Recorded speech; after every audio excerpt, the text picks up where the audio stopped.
kita saat ini memiliki program untuk pemberdayaan petani sawit melalui dukungan dana dari Badan Pengelola Dana Perkebunan Kelapa Sawit. Pada tahun 2020 tercatat dana yang berhasil dipungut dari pajak ekspor CPO atau crude palm oil itu sebesar 50 triliun lebih sejak tahun 2015 silam. Tentunya pungutan ini makin besar seiring kenaikan besaran pungutan yang bersumber dari crude palm oil pada tahun 2021 ini, dan kami di SPKS itu memperkirakan besaran pungutan dana saat ini sudah hampir mencapai 80 sampai 100 triliun lebih. Perbaikan tata kelola sawit melalui isu-isu korupsi dan lain-lain, dan isu petani kelapa sawit saat ini untuk mencapai kemandirian, keberlanjutan, dan kesejahteraan petani sawit di seluruh negeri. Kita tahu bahwa kelapa sawit merupakan komoditas yang sangat strategis dalam perekonomian nasional. Tentu kita tahu kontribusinya terhadap PDB sekitar 3,5%. Dan dari sektor perkebunan kelapa sawit ini juga mampu menyerap begitu banyak tenaga kerja, ada 16,2 juta pekerja yang meliputi dengan 4,2 juta pekerja langsung dan juga ada 12 juta pekerja yang tidak langsung. Akan tetapi kita tahu bahwa ada berbagai persoalan terhadap tata kelola yang juga masih menyisakan ada banyak agenda besar untuk terus kita dorong agar kemudian perkebunan kelapa sawit Indonesia ini bisa berkelanjutan. Hasil kajian KPK pada tahun 2016 mungkin juga pasti melibatkan teman-teman Serikat Petani Kelapa Sawit menunjukkan lemahnya sistem pengendalian perizinan, yang ini juga mengakibatkan adanya tumpang tindih izin sawit dengan perizinan lainnya, dan ini juga menjadi kasus yang sangat banyak. Bapak Ibu sekalian, saat ini kita akan memulaikan diskusi kita. Yang pertama mungkin saya akan langsung saja saya berikan waktu kepada perwakilan petani dari Sumatera, khususnya saya akan mulai dari Riau yang nanti akan dipaparkan oleh Bapak Yusro, yaitu petani sawit dari region Riau. Ya, ini ada beberapa tantangan dan peluang kita petani swadaya menuju sertifikasi ISPO dan RSPO. Pertama, aspek legalitas. Diperlukan dukungan dana dari dana operasional Pemda dari BPDPKS untuk percepatan pengurusan STDB dan SPL. Kita berharap di nomenklatur di BPDPKS itu bisa mengalokasikan dana kepada daerah, kepada dinas terkait di daerah untuk penyelesaian pembuatan STDB dan SPPL, sehingga apa? Sehingga petani-petani swadaya kita di daerah ini mereka dengan gampang dan mudah untuk mendapatkan STDB dan SPPL. Dari data ini kita bisa melihat seperti data tadi, ini HP, ini HPK, ini HL, ini APL gitu.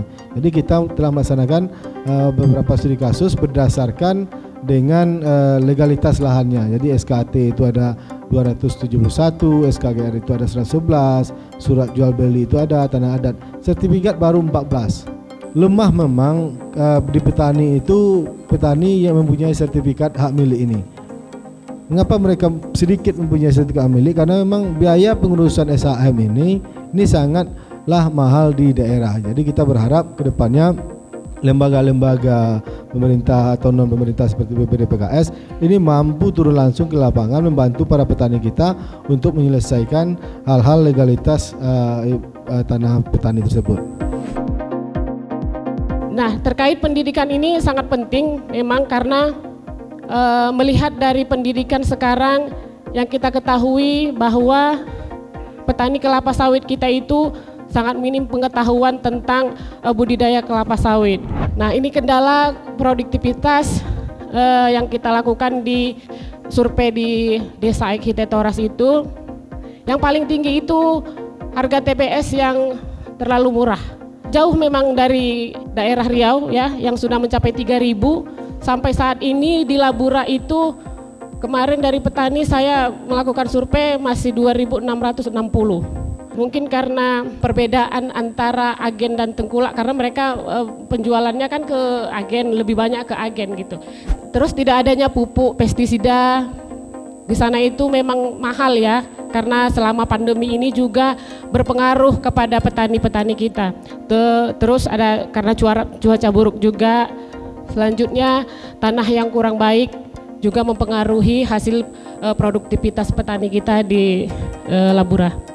Luar biasa.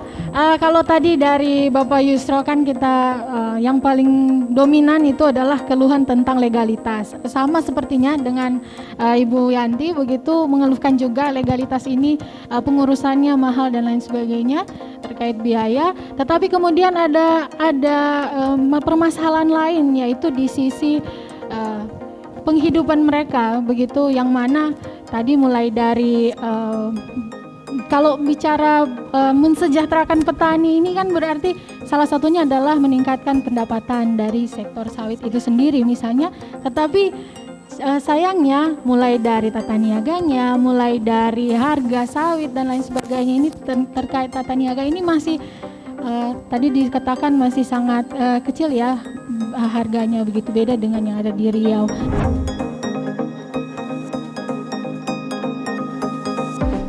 Ada beberapa permasalahan sebenarnya dan tantangan yang dihadapi dalam tata niaga ini.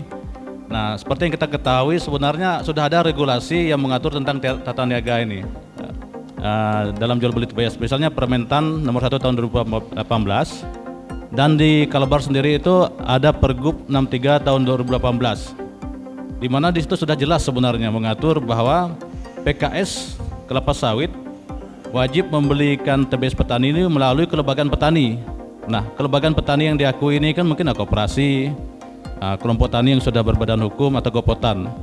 Tapi kenyataannya sekarang ini banyak PKS yang melakukan jual beli TBS itu melalui tengkulak atau CP atau RAM tadi.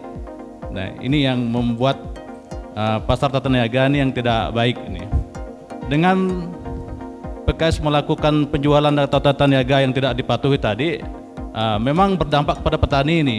Nah, kelembagaan petani itu seutuhnya terancam bubar. Ada beberapa harapan kami sebenarnya yang harus dilakukan ke depannya. Pertama ini menegakkan peraturan yang berkaitan dengan tata niaga jual beli TBS ini, seperti Permentan nomor 1 tahun 2018, dan di Kalbar sendiri ada Pergub ini. Yang kita lihat ini sudah tidak sesuai lagi dengan fakta di lapangan tadi. Kalau kita melihat di ketentuan peraturan menteri bahwa tim itu harus dibentuk oleh pemerintah sampai tingkat desa. Ini kan tidak ada. Kenyataan sampai hari ini, tim pemetaan tingkat kabupaten untuk STDB aja nggak ada. Boro-boro tingkat kecamatan. Nah, jadi kalau saya katakan, kalau kita memang berkeinginan ataupun kita memiliki komitmen yang sama di dalam hal untuk mencapai sawit berkelanjutan ini, ya setidaknya apakah yang memiliki pembiayaan selain daripada anggaran yang sudah secara regulasi ditetapkan oleh pemerintah, kami mohon mungkin kepada Badan BPD PKS apakah bisa dialokasikan. Berbicara masalah ISPO itu adalah hal yang sangat baru, sehingga pemahaman teman-teman masih sangat awal tentang apa itu ISPO. Sehingga kami memulai mengorganisir bagaimana mengawal teman-teman petani sawit swadaya, bagaimana untuk bisa kita terorganisir dalam menghadapi masalahnya. Tentu apa yang kita inginkan adalah kami ingin mandiri, kami ingin sejahtera dengan melalui budidaya kelapa sawit itu sendiri. Kemudian dari perusahaan tidak ada sosialisasi ke masyarakat melalui mitra perusahaan pengepul tengkulak terkait kewajiban STDB dan rencana sertifikat ISPO dan RSPO. Dari Dinas Perkebunan Sekadau, Bapak Ivan Nurpati, yang sekiranya mungkin dapat memberikan tanggapan mungkin beberapa hal. Pertama, tentang tadi terkait RAD Kabupaten Sekadau. Nah, saat ini tuh Bapak sudah seperti apa? Temanya juga menuju sertifikasi ISPO, maka kita bicaranya target mandatory ISPO yang 2025 tadi. Bagaimana mungkinkah petani-petani swadaya kita dapat mencapai ISPO pada tahun 2025 nanti. Sedangkan tantangannya sangat berat. Tadi disampaikan oleh kawan-kawan pemateri. Hal yang jelas kita pendataan saja belum beres. Kalau untuk Kabupaten Sekadau itu indikasi kami sebetulnya ada sekitar 30.000 petani swadaya di Kabupaten Sekadau. Dengan bantuan kawan-kawan dari mitra strategis kami, kawan-kawan SPKS, Solidaridad APKS KKCR, melalui program SPOS juga KHT, kami baru bisa mendata sekitar 4.000 sekarang. Jadi dari 30.000 baru 4.000, masih banyak sekali, 26.000 yang belum terdata. Mengingatkan kepada para petani kelapa sawit bahwa kalian itu adalah menanam kelapa sawit, bukan menanam komoditi lainnya. Artinya, kalau kita sudah menanam kelapa sawit, berarti sudah tahu aturan-aturan termasuk juga hal-hal yang harus dilakukan. Nah, ini menjadi catatan utama. Jadi tolong teman-teman semua juga ini sebagai catatan kita bersama. Kalau kita sudah involved, sudah terlibat, atau sudah kita sebagai petani kelapa sawit, pekebun kelapa sawit, dan stakeholder yang terkait semuanya, termasuk dari kami juga mari sama-sama kita membuat ke arah yang lebih baik. Atau dalam hal ini kuncinya kan sustainability, berkelanjutan. Sama-sama kita bicara mengenai bagaimana kelapa sawit itu berkelanjutan melalui diantaranya adalah sertifikasi ISPO ini. Saya ingin lanjut ke perwakilan GAPKI, mungkin ada Bapak Isnu Zulfikar.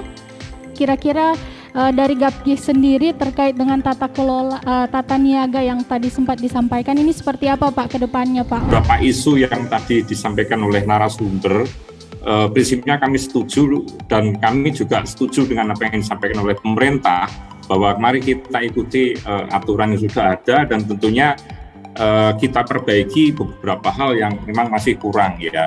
Tadi saya sampaikan disampaikan beberapa isu, dan isu itu juga kami juga merasakan, karena di anggota GAPKI juga ada perusahaan yang sudah membantu petani mendapatkan ISPO. Beberapa hal yang menjadi concern itu salah satunya ya mengenai legalitas. Legalitas itu selama ini juga sama kasusnya, yaitu legalitas terkait lahan, bagaimana membantu petani mendapatkan sertifikat SHM. Saya akan memberikan kesempatan dari SPOS Indonesia untuk memberikan tanggapan. Yang pertama, tanggapan saya luar biasa ya, para ketua-ketua SPKS dari daerah, terutama salah satunya tadi Ibu ya, bagaimana memperjuangkan ya pekebun sawit rakyat mandiri di daerahnya masing-masing.